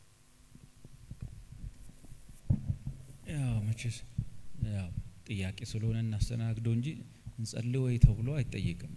ክርስቲያን ስራው መጸለይ ነው። በነገራችን ላይ ለታመመ ብቻ አይደለም፣ ለጤነኛም እንጸልያለን። እርስ በርስ አንዳችን ለአንዳችን እንጸልያለን። እንኳን ታሞብን ወንድማችን ቀርቶ ማለት ሲታመም ምን አማራጭ አለ? አሁን እየተባለ ያለው ነገር መሰላችሁ እንኳን ታሞብን የታመመ ያውቀዋል። የታመመ ሰው ኧረ ጸልዩልኝ ብሎ ነው ያን ጊዜ አንጸልይም አይባልም። እየተባለ ያለው ያን ጊዜ የፈውስ ወይም የመፈወስ ጸጋ ያላቸው ግለሰቦች ነበሩ። ግለሰቦች እንደ ጸጋ እንደ ማስተማር የተሰጣቸው እነዛ ወንድሞች በሆነ ሰዓት ላይ አገልግለዋል። ሐዋርያው ጳውሎስ ያን ሲያደርግ አይተናል። ሌሎችም ጴጥሮስም ወዘተ ሲያደርጉ አይተናል። እንደሱ እንደዛኛው ዘመን ዛሬ አሁን በእጁ ላይ ፈውስ ይዞ የሚዞር ሰው የለም። በእጁ እንደዚህ አንጠልጥሎ እዚህ ሰፈር የሚፈወስ አለ ወይ ደግሞ በተገኘ ቁጥር ተነሽና ተመላለሽ ወይም አልጋህን ተሸክመ የሚለው የለም ነው። ካለ ደግሞ አሳዩን ነው። ቢሞከርም እኮ አሁን እኮ ማሳያም የለም ነው። እንደገና ያን ጊዜ አስቡ፣ በየሁሉም ቦታ ሐዋርያት በሄዱበት ቦታ ሁሉ ይሄ ነገር ነበር። ዛሬ ድፍን ሐዋሳ ላይ ፈልጉና እንዳሳዩ አልጋህን ተሸክመ ሂድ የሚል ወይ ደግሞ አንቺ ሴት ተነሽ የሚል ወይም እንደ ጳውሎስ እንዲህ ተመልክቶ ተነሳና ሂድ ያለው ወይም እንደነ ጴጥሮስ አንካሳው እየዘለለ ያለበት አባጭ እንደሱ አይነት ግለሰብ በእጁ ላይ ፈውስ አንጠልጥሎ ወይም በኪሱ ፈውስ ይዞ በየቦታው መዞር የሚችል የለም። ዛሬ እግዚአብሔር አይፈውስም ወይ ነው ጥያቄ። ያው እግዚአብሔር ነው አሁንም ያለው። ሲጀመር እግዚአብሔር መፈወስ አይችልም ወይ ተብሎ አይጠየቅም። አይችልም የሚባል ነገር እግዚአብሔር ጋር የለም። እግዚአብሔር ይፈውሳል። ብዙዎቻችንን ጤናችንን ጠብቆልናል። የታመሙ ሰዎችንም ተጸልዮ ድነዋል ወዘተ። ግን በጋራ መግቦት ነው አሁን እግዚአብሔር የሚፈውሰው። በጋራ መግቦት በማህበሩ በቤተ ክርስቲያን እንደ ቤተ ክርስቲያን ለማህበር የቤተ ክርስቲያን ሽማግሌዎች አሉ፣ ወይም በቃሉ አገልጋዮች አለን። ሄደን እንጎበኛለን። ወንድማችን ታሞ ሲል መጀመሪያ የምንለው ነገር እንዴት ነው? መድኃኒትን እየወሰድክ ነው ወይ? በደንብ ተከታተል፣ ሕክምና ውሰድ፣ በርታ፣ ምግብ ብላ፣ እህል ብላ። አሁን ደግሞ እንጸልያለን። ለጌታ አሳልፈን ሰጥተነው እንሄዳለን። ዘይት መቀባት ሌላ ነገር አይደለም። ዘይት መቀባት ማለት አንድን ሰው ለሆነ ነገር መለየት ማለት ነው። በነገስታቱ ጊዜ ሰውየውን ለንግስና መለየት፣ ካህኑን ለክህነት መለየት። ይሄን ደግሞ ሰውዬ ለጌታ እጅ፣ ለጌታ ምህረት፣ ለጌታ ርህራሄ ለይተን መሄድ ማለት ነው። ዘይቱ ግን አይፈውስም። እዛው ያዕቆብ ላይ እንደተጻፈ አሁን መጥፎ የተጸለየበት ዘይት የሚል ይዘን ስለምንሄድ የተጸለየበት ዘይት የሚባል ነገር ያን ጊዜ የተጸለየበት ዘይት አይደለም የሚሄዱት፣ በቃ እዛ ቤት ውስጥ ያለ ነው። የተጸለየበት ዘይት ማለት ምን እንደሆነ ታውቃላችሁ? በዚህ ዘመን ሐሳቡ ውስጡ ፈውስ አለ፣ ዘይት ውስጥ ኃይል አለ። ጠርሙስ ውስጥ ማለት እኛ ዋና መቅደሶቹ የመንፈስ ቅዱስ ማደሪያዎቹ እያለን ጠርሙሱ ከኛ ይልቅ ይፈውሳል። እዚህ ጠርሙስ ውስጥ የእግዚአብሔር ፈውስ አለ። እንደውም አንዲት እህት ትክክለኛ ነገር ምነግራችሁ፣ ሰውየው ዘይት ይዞ እንትን እያለ ኳየር ነች፣ በረጅም ቀሚሷ ስትነካ ከእጁ ወደቀና አሰበረ። ሙሉ ኳየሩን የጮህባት ሙሉ ጉባኤ ነው ያለው ማለት ወድቆ ስለተሰበረ ማለት። ከልጅቷ ይልቅ ዘይቱን እነሱ ይሄ እቃውን ትልቅ ክብር ሰጥተውታል። ስለዚህ መጽሐፉ የሚለው የቤተ ክርስቲያን ሽማግሌዎቹም ቢሆን ዘይት ቀብተው ይጸልዩለት ወይም ለእግዚአብሔር ፈውስ ምህረት ይለዩት ሲል ቀጥሎ ግን የሚለው ነገር ዘይቱ ይፈውሰዋል የሚል አይደለም። ስለዚህ ሳይቀቡም መጸለይ ይችላሉ ማለት ነው። ዘይቱ ይፈውሰዋል አይልም። ቀጥሎ ምን ይላል? የእምነትም ጸሎት በሽተኛውን ያድነው። የእምነትም ጸሎት ይሄ የሚደረገው ቸርች ሽማግሌዎች እጃቸው ላይ እንደ ጳውሎስ እንደ ጴጥሮስ ፈውስ የሚባል ነገር ወንጌልን ለማጽናት የተሰጠ ነገር ይዘው ይዞራሉ አይደለም። በጋራ መግቦት ለቤተ ክርስቲያን በሚያደርገው የጋርዮሽ መግቦት ለሁላችንም በሚያደርገው ቸርነት ምህረት እንጸልያለን። ሲፈልግ ይፈውሰናል፣ ሲፈልግ ይጠራናል። መጥፎ የሚሆነው አሁን ጸልየንልሃል፣ መድኃኒትን ጣል፣ አሁን በልተነሳና ሩጥ፣ መነጽርህን ስበረው ምናምን አይሆን። መድኃኒቱን የሰጠው ሐኪም ነው፣ ተው ማለት ያለበት ሐኪም ነው። መነጽሩን የሰጠው ሐኪም ነው፣ እውነትም ድናሃል ስበረው ማለት ያለበት ሐኪም ነው።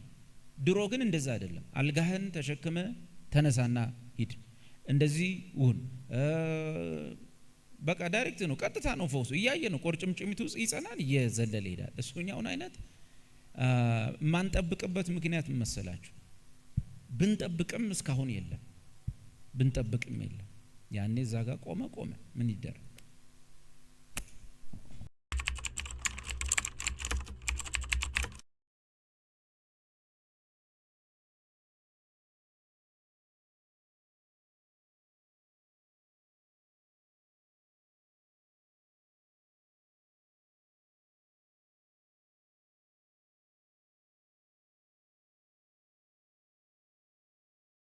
አንደኛ ዮሐንስ ላይ የተነሳው ሞት የሚገባው ኃጢአት ስላደረገው እንዳትጸልዩ ሲል ጳውሎስ እንደፈለግነው መጸለይ ዮሐንስ እንደፈለግነው መጸለይ እንደማንችል የተገደበ የጸሎት መርህ እየሰጠን ነው። ይሄ ሞት የሚገባው ኃጢአት የሰራው ሰው ማን ነው? ምዕራፍ 2 ከኛ መካከል ወጡ የተባሉት መሆን አለበት በአውዱ። ስለዚህ ከማህበሩ ለወጣ ሰው መጸለይ የተከለከለ ነገር ነው። ስለዚህ ለፈለግነው ሰው መጸለይ አንችልም። እንደ እግዚአብሔር ፈቃድ ነው መጸለይ ያለብን። በዚህም የእግዚአብሔርን ዘላለማዊነት እንካፈላለን። ምክንያቱም ቁጥር 13 ሲጀምር የዘላለም ሕይወት እንዳላችሁ ታውቁ ዘንድ ይልና ከጸሎት ጋር ያያይዘዋል። ከእግዚአብሔር ዘላለማዊ ሐሳብ ጋር መስማማት ማለት ነው። ምንጸልየው እንደ እግዚአብሔር ፈቃድ መሆን አለበት። ሞት የማይገባው ኃጢአት የተባለው ደግሞ ከማህበሩ ያልወጣ ግን ሌሎች ኃጢአቶችን የሚሰራ ሰው ካለ እንዲመለስ ልንጸልይለት እንችላለን። ስለዚህ ለፈለግነው ሰው መጸለይ በመጽሐፍ ቅዱስ በጥብቅ የተከለከለ ነው። በዮሐንስ ወንጌል ምዕራፍ 17ም ኢየሱስ አማኝ ስላልሆኑት ወይም ስላልተመረጡት አልጸልይም ብሏል። ከኢየሱስ አንበልጥም እኛ። ስለዚህ መጸለይ ለአማኞች ብቻ የተፈቀደ ነገር ነው። ማለት እኛ ስንጸልይ መጸለይ ያለብን ለአማኞች ነው እንጂ አማኝ ላልሆኑ ሰዎች መጸለይ መጽሐፍ ቅዱስ አይፈቅድም። ከእግዚአብሔር ሐሳብ ጋር ይጣረሳል። ሰፋ ለማድረግ እንደውም በአጠቃላይ ስተት ለሚያስተምሩ ሰዎች አጸልዩ ነው። በአንደኛ ዮሐንስ ውስጥ ሞት የሚገባው ኃጢአት የተባለው ኖስቲኮቹ ቸርች ውስጥ መጥተው ስጋ ርኩስ ነውና ክርስቶስ ስጋ አልሆነም፣ ቃል ስጋ አልሆነም የሚለው ትልቁን የክርስትና ትምህርት የካዱ ሰዎች ነበሩ። ስለዚህ እነዚህ ሰዎች እያስተማሩ ያሉት እያደረጉ ያሉት ኃጢአት ሞት የሚገባው ለዚህ አይነት ይሄ በዚህ ዘመን ስታመጣው እናቸውም የክርስትናን ትምህርት የሚያበላሽ ዘመን ያመጣውን ትምህርት ወይም የስተትን ትምህርት ለሚያስተምሩ ሰዎች አትጸልዩ። ሰዎች በህይወታቸው ይደክማሉ። ኤቲካሊ ድካም ይኖራል። በቤተሰብ፣ በፋሚሊ፣ በልጅ፣ በባልና ሚስት መካከል እንደዚህ ይላሉ። ወንድሞቻችን በድካማቸው ቤተክርስቲያን ትጸልያለች እግዚአብሔር ህይወታቸው እንዲቀይር። ዶክትሪን ያበላሹ ሰዎች ግን ዶክትሪን ያጣመሙ ሰዎች አንድ ሰው በስላሴ አላምንም ሲል እግዚአብሔር በስላሴ አያምንም ግን እንደውን ሰው የማረው አይባል። አንድ ሰው ኢየሱስ እንደውም የእግዚአብሔር ልጅ አይደለም ያለ ጌታ ሆይ እስቲ እንጸልይለት ኢየሱስ የእግዚአብሔር ልጅ አይደለም አለ ወገኖቼን አይባልም። ይሄ ሞት የሚገባው ኃጢአት ነው። ለጌታ እንተዋለን። የቀሩ ወንድሞችን ግን እንጸልያለን፣ እናቀናቸዋለን።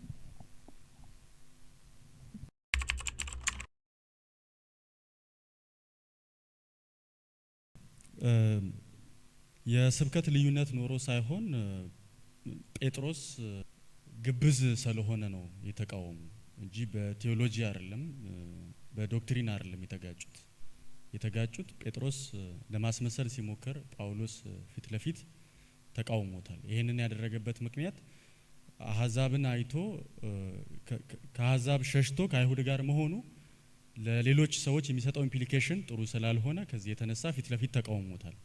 ስለዚህ በዶክትሪን መካከል ያለ ልዩነትና ግጭት ሳይሆን በግብዝነቱ ምክንያት የተቃወመው ነው ብዬ አስባለሁ።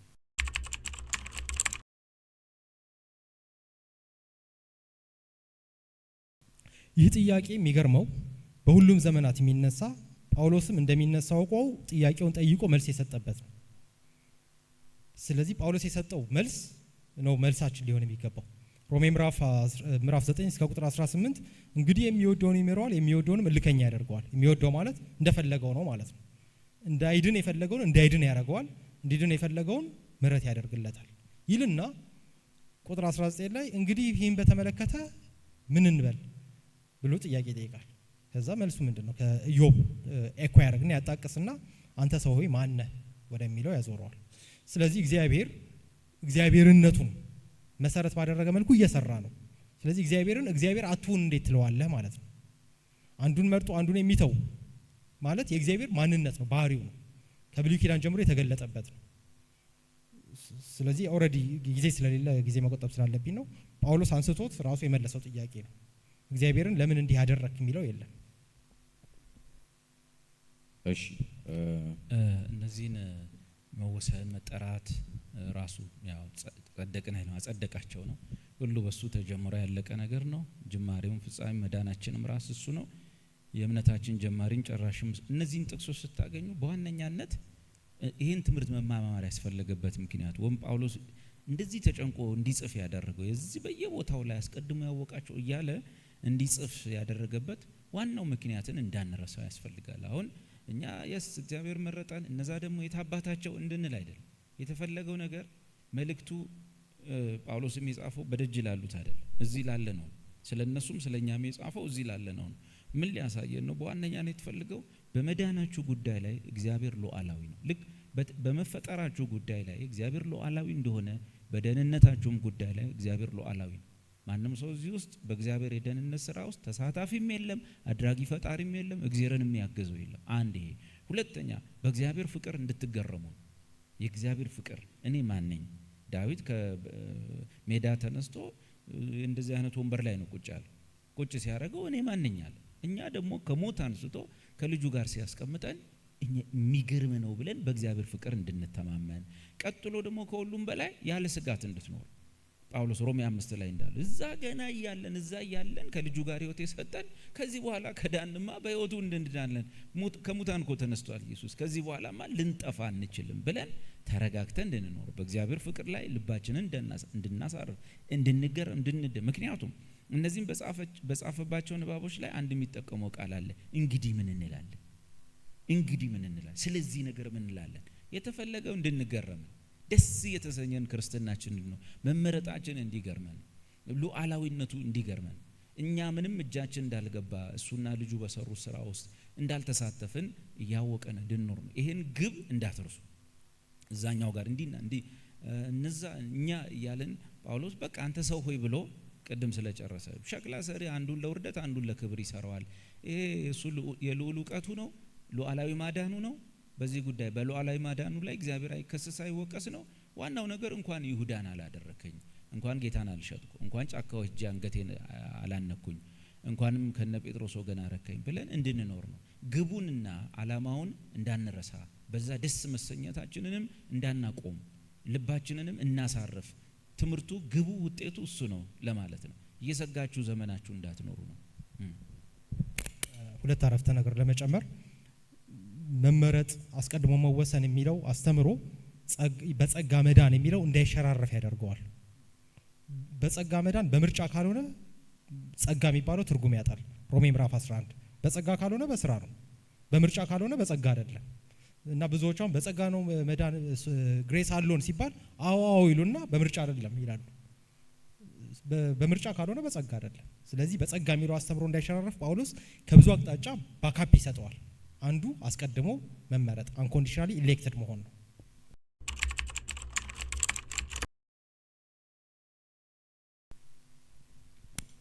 ጳውሎስ በምዕራፍ 14 በአብዛኛው ምጸት ያወራል።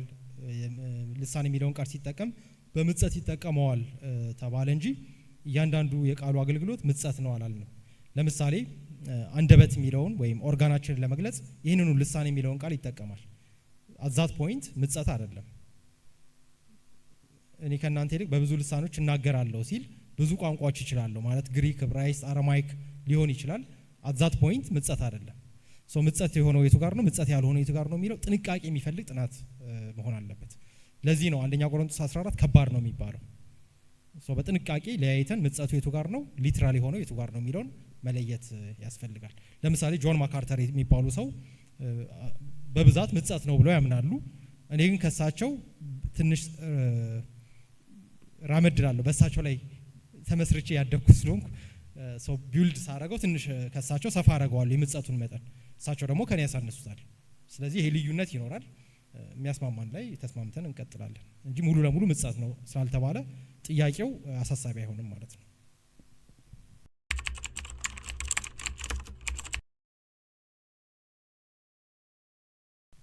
በጣም አሪፍ ጥያቄ ነው። መነሳት ነበረበት። የተዘለለ ፖይንት ይመስለኛል። ለምሳሌ ዴ ካርሰንን ጠቅሼ ነበር፣ ተጠቅሶ ነበር ራዘር ዴ ካርሰን እነዚህን ሶስት ስጦታዎች በመጥቀስ በባይ ኢምፕሊኬሽን ሌሎች ለተፈጥሯዊ ስጦታዎችም ይካተታሉ ይላል። በዚህ ኦልሞስት ሁሉም ይስማማል። ምክንያቱም ለምሳሌ ማስተማር፣ መዝሙር የመሳሰሉ ስጦታዎችን አይጠቅስም፣ ሌላ ተፈጥሯዊ የሆኑትን ነው የሚጠቅሰው። ስለዚህ በዚህ ውስጥ የሌላ ተፈጥሯዊ ሳምፕል ሞዴሎች፣ ናሙናዎች ይመስላሉ ያሉት። ለሐዋርያት የተሰጠ ስልጣን ነው። በአንደኛውም ክፍለ ዘመን ቢሆን ሌሎች በብዛት አጋንንት ሲያስወጡ አናይም። ኢቭን በአንደኛው ክፍለ ዘመን ራሱ አማኞች በሙሉ አጋንንት ሲያስወጡ የሚሉ ይመስለናል። ወደ እነ ጳውሎስ ነው የሚወሰደው ብዙ ነገሩ ወደ ሐዋርያቱ። ስለዚህ ሐዋርያቱ ከሌሉ ተያይዞ አጋንንት ማስወጣቱም ያለ አይመስልም።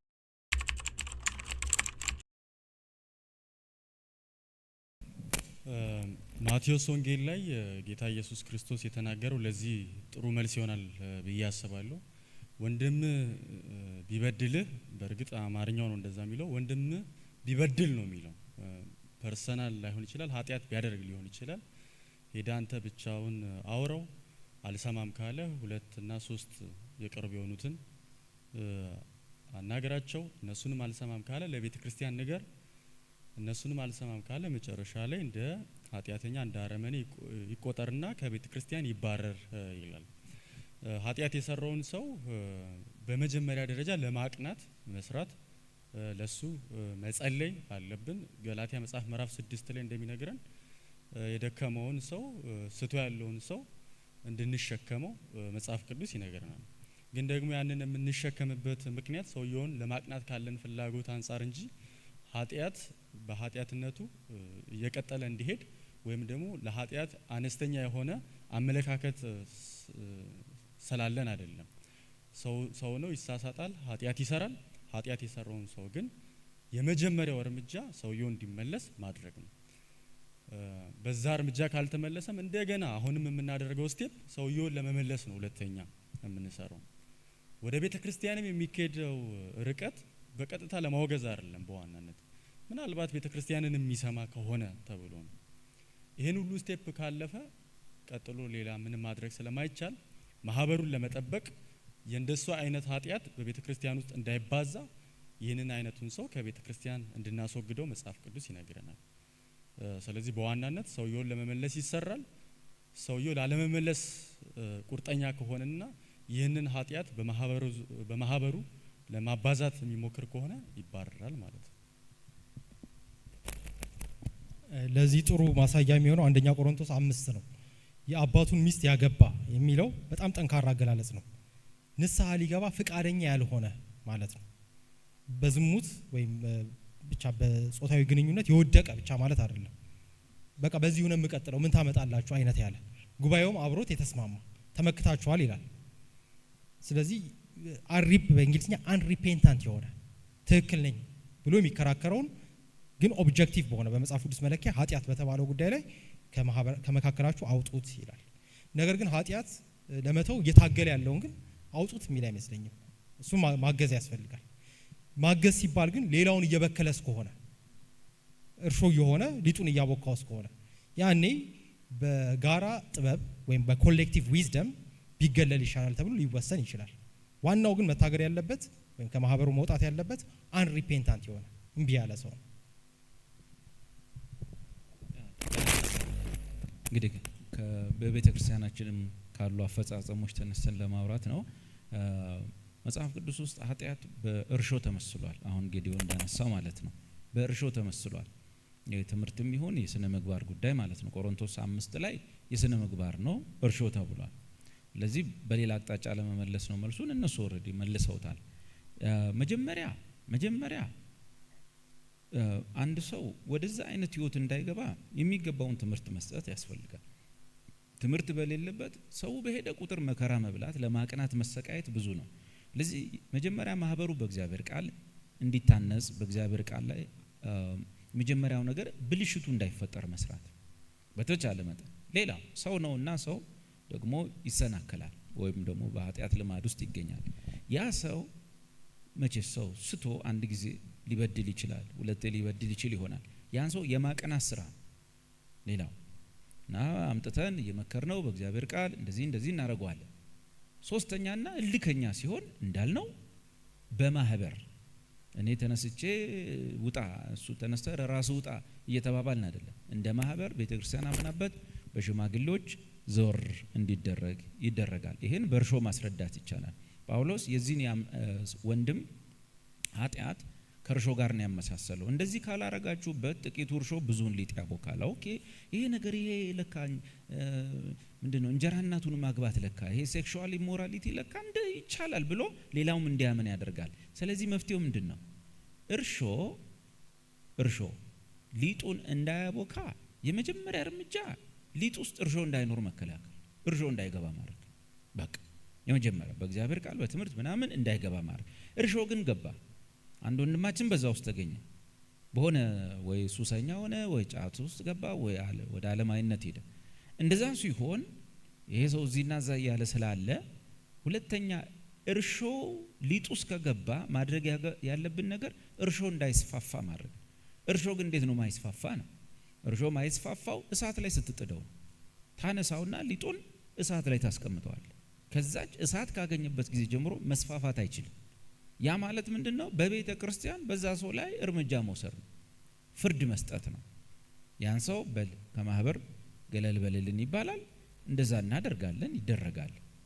አላማው ግን የመጀመሪያው ስራ ወንድምን መጉዳት መስበር ሳይሆን ወንድምን ማቅናት ነው፣ ካወቀበት ማለት ነው።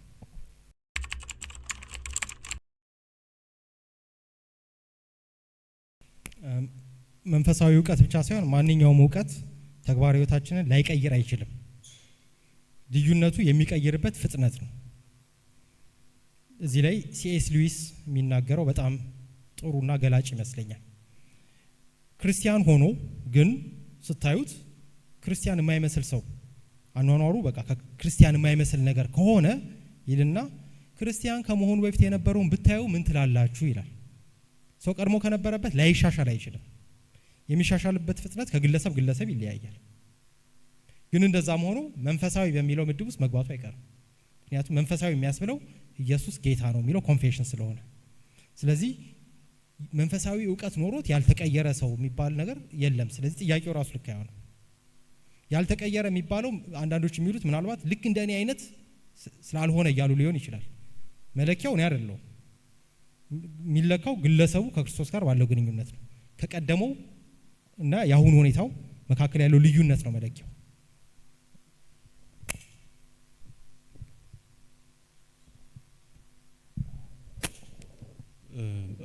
ሮሜ መጽሐፍ ምዕራፍ 12 ላይ በአእምሯችሁ መንፈስ ተለወጡ እንጂ ይህንን ዓለም አትምሰሉ ይላል።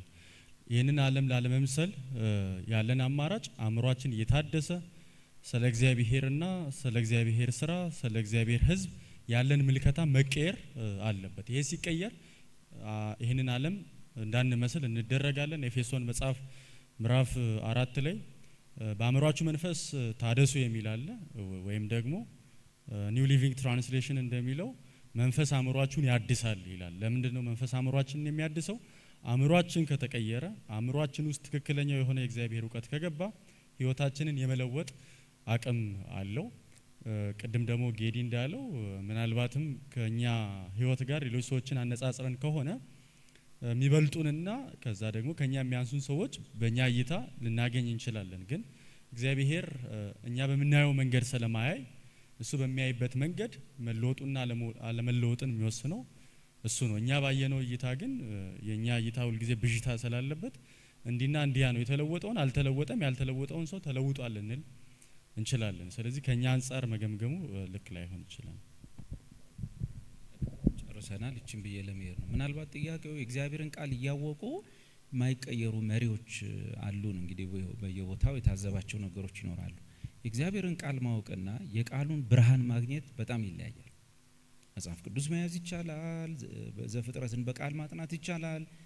ቃሉን ማንበብ አከፋፈሉ ይሄ ነው፣ ብሉይና ሐዲስ ነው፣ መጽሐፍ ቅዱስ ውስጥ እንደዚህ ነው እያሉ ማስተማር ይቻላል። እንደሱ ይቻላል።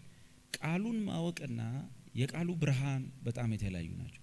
ማናቸውም ሰው በቃል ውስጥ ያለው ብርሃን ካገኘው ይለወጣል። ማይለወጥ ሰው ቅድም እንዳሉት የጊዜ ጉዳይ ይሆናል እንጂ ዝም ብሎ ግን ያው እንደ ስነ መለኮት ያህል እንትን መጽሐፍ ቅዱስ ለሁለት ይከፈላል፣ ብሉይና ሐዲስ ይባላል። ልጆችዬ ሳምሶን የሚባል ሰው ነበረ፣ ሙሴ የሚባል ታሪኩን ማወቅ ይቻላል። በቃል ውስጥ በዛ ውስጥ ያለውን ብርሃን ግን ሲያገኝ አንድ ሰው ይቀየራል። ብርሃን ሰው ይቀይራል። እና ማይቀየር እኔ አሁን አንድ ሰው የቃሉ ብርሃን በርቶለት ግን እንደው ማይቀየር ጉር ነው ብትለኝ የለም፣ በዓለም ላይ ይቀየራል።